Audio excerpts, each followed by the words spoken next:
नेता जयराम रमेश ने 31 अक्टूबर को लेकर भारत जोड़ो यात्रा की तैयारी बताई। उन्होंने कहा कि कल का दिन बेहद अहम होने वाला है।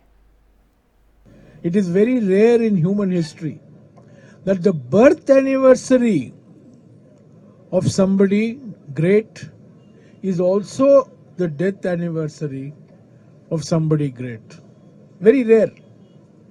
October 2nd is birth anniversary of Mahatma Gandhi and birth anniversary of Lal Bahadur Shastri. So we are happy throughout October 2nd. But in October 31st, we are happy and we are sad. Both. There is achievement, there is also human tragedy.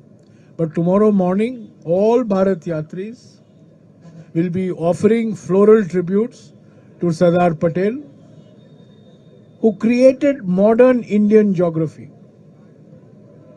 and Indira Gandhi, who created modern South Asian geography. Remember, Sardar Patel created modern India that we know. Indira Gandhi वहीं यात्रा के दौरान कन्हैया कुमार ने press को संबोधित किया। उन्होंने कांग्रेस को मजबूत विपक्ष बताया। और यह सवाल बार बार लोग पूछते थे, विपक्ष कहाँ है? जो लोग देखना चाहते हैं आंख में सूरमा लगा करके देख लें, विपक्ष सड़कों पे खड़ा है। कांग्रेस पार्टी पहले भी लड़ रही थी, लेकिन हमारा मैसेज नहीं पहुंच रहा था लोगों तक।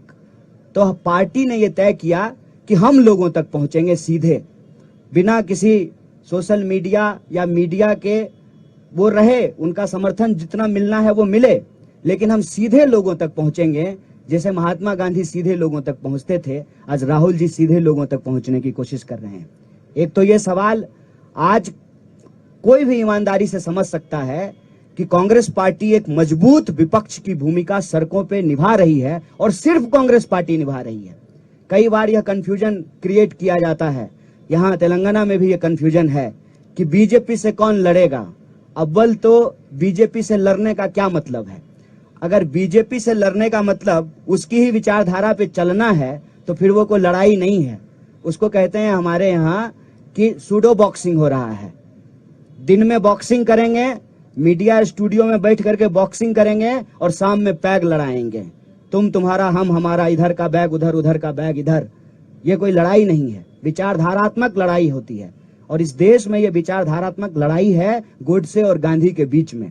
और इस देश ने हमेशा गांधी को चुना है, आज भी गांधी को चुनना पड़ेगा। और यह बात मैं आपसे ईमानदारी से साझा करना चाहता हूं, जो राहुल जी के बारे में परसेप्शन बनाया गया लाखों करोड़ों खर्च करके, और उस परसेप्शन के चलते जो हमारे दोस्त थे, जो उनके धूर विरोधी हुआ करते थे, वो फोन करके कहते हैं कि बहुत अच्छा काम कर रहे हैं आप लोग। ये परसेप्शन इतनी जल्दी बदलनी शुरू हो गई है, इसीलिए सत्ता में बैठे हुए लोगों की खलबलाहट है। और वो भारत जोड़ो यात्रा किस लिए हो रहा है इस पे नहीं बात कर रहे हैं। जूता पे बात कर रहे हैं, टी शर्ट पे बात कर रहे हैं, कंटेनर पे बात कर रहे हैं। तो उनको जूता, टी शर्ट, कंटेनर पे बात करने दीजिए।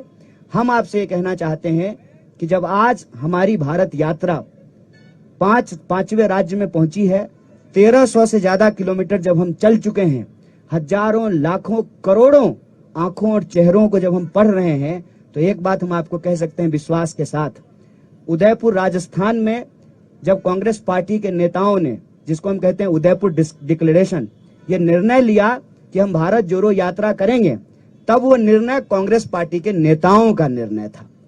जब यात्रा की तैयारी होने लगी तब वो कांग्रेस पार्टी के कार्यकर्ताओं की यात्रा थी।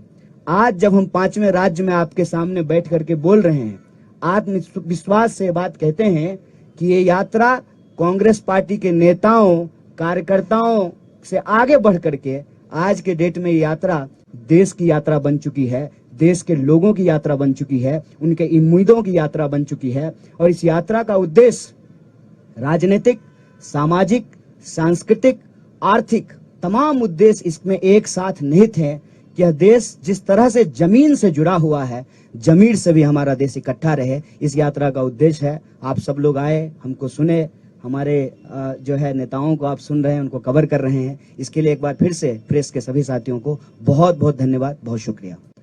एक सवाल लोग बार बार पूछ रहे हैं कि क्या जोड़ने के लिए निकले हैं।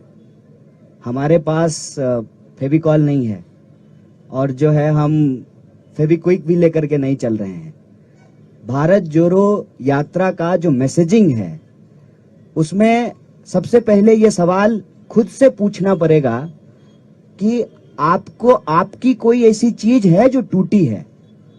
ये सवाल जब आप खुद से पूछेंगे तो इसका जवाब आपको मिलना शुरू हो जाएगा कि भारत जोड़ो यात्रा में हम क्या जोड़ने के लिए निकले हैं। मेरे ख्याल से कोई भी नौजवान इस देश का जिसके पास सारी डिग्रियां हैं, वो इंजीनियरिंग किया है, एमबीए किया है, पीएचडी किया है, तमाम टेक्निकल एजुकेशन लेने के बावजूद जब वो अपना सीवी लेकर के जाता है और नौकरी नहीं मिलती है, तब उम्मीदें टूटती हैं उस नौजवान की, उस नौजवान के गर्लफ्रेंड की या बॉयफ्रेंड की, उसके माँ बाप की, उसके दोस्तों की। और ये जो उम्मीदें टूट रही है ना बेरोजगारी के चलते, उस उम्मीद को जोड़ने के लिए हम निकले हैं। जब आपको ये खबर आती है या आप कोई वीडियो देखते हैं कि किसी इंसान को उसके पहचान के चलते, चाहे तिलक देखकर या टोपी देखकर, उसके साथ मारपीट की जा रही है, उसकी टांगें तोड़ दी गई है, तब आपका दिल टूटता है। उस टूटे हुए दिल को जोड़ने के लिए निकले हैं। इसमें हमको कोई कंफ्यूजन नहीं है। सरदार वल्लभ भाई पटेल कांग्रेस पार्टी के नेता थे, कांग्रेस पार्टी के प्रभावशाली नेता थे। उन्होंने इस देश को और कांग्रेस पार्टी ने ज्योग्राफिकली भारत को जोड़ दिया है, और जब भी उसको तोड़ने की कोशिश की जाती है तो कांग्रेस पार्टी के नेता मजबूती से उसको निपटते हैं। कल हम लोग इंदिरा जी को याद करेंगे, चाहे जान गंवानी पड़ जाए, जमीन जो देश से जुड़ा हुआ है, कांग्रेस पार्टी को रहते हुए उसको कोई नहीं तोड़ सकता है। लेकिन जो ज्योग्राफिकली हमारा देश इकट्ठा है, वो इमोशनली भी इकट्ठा रहे। इमोशनली इकट्ठा होने का मतलब है कि हमारे पहचान के आधार पे, हमारे विचार के आधार पे, हमारी जिंदगी जीने के तौर तरीके के आधार पर, हमारी इकोनॉमिक कंडीशन के आधार पर, हमारी भाषा बोली के आधार पर कोई हमको बांट ना सके। और हम ये देखते हैं कि भारत में आज की तारीख में गरीब लगातार गरीब हो रहा है, और गरीबों की संपत्ति लूट करके 2-4 लोगों को मजबूत बनाया जा रहा है। तो यह जो अमीरी गरीबी की खाई है।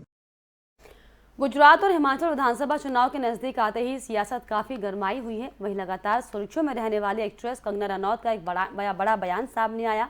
उनसे हिमाचल विधानसभा चुनाव को लेकर जब पूछा गया कि अगर उनको इलेक्शन में खड़े होने का मौका मिलेगा तो क्यों वो लड़ेंगी, कंगना ने उत्तर देते हुए कहा कि अगर बीजेपी चाहती है कि वो चुनाव में खड़ी हो तो वो हिमाचल की मंडी सीट से चुनाव लड़ेंगी। कंगना के इस बयान के बाद राजनीति में हलचल और बढ़ गई है।